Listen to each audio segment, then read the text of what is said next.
This video is going to teach you how to use the measure in order to determine the height of your rocket. So your group's going to get two of these measures, and they're just a protractor with a string taped on and a couple of paper clips at the bottom.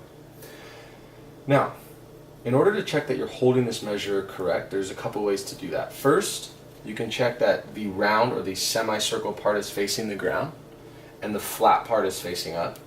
Or check this string here. When this string is just hanging there, just relaxing, it should be on the number 90 here, pointed straight down to the ground. And that's how you know you're holding this correctly. It doesn't matter if you're holding it this way or if you flip it over. It really doesn't matter which way you hold the measure, as long as the top is the flat part, the semicircle is the bottom, and the string is pointing straight down towards the ground. Now, two people in your group are going to have this, and they're going to walk in the opposite direction of your rocket. They're going to take 25 large steps, not little baby steps, but 25 big steps away from the rocket.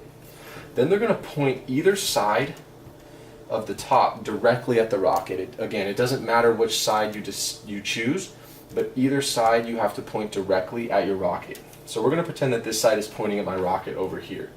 Now, when my rocket launches, I'm going to tilt my measure, and I'm going to point my side at whatever I think is the highest point that the rocket reaches. Remember, we want to measure the rocket height, so we want to point this to the highest point. We don't want to follow this all the way the whole entire time the rocket's traveling. We just wait till the rocket gets to its highest point, point it at wherever that is, and then we can read how high our rocket went.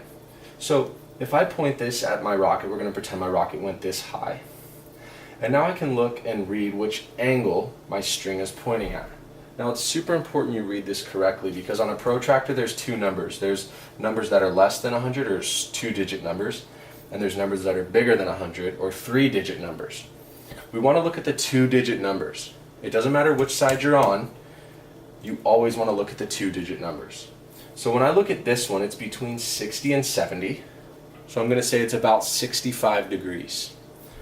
Okay, I will have one of those, and then my partner or my group mate will also have one. They don't have to necessarily be the same. It's totally okay if you and your partners don't agree. Then I'm going to take my angle measurement, which for me in this example is 65 degrees, and I'm going to take that and write it on my data table. Then I take that information and plug it into Mr. Hutzing's iPad, and in that iPad it's going to calculate the height for you. The math is too hard to have you guys do, so the iPad will do that calculation for you. Then you'll just reset your rocket and you'll do it again. Once you've learned how to use the measure, you can easily use the height. You just have to remember to take that angle and to put it into my iPad. Again, be super careful that you're reading the correct numbers. It's very tempting to say that this is 75 degrees, but I have to double check that it's between 60 and 70, which is just 65 degrees.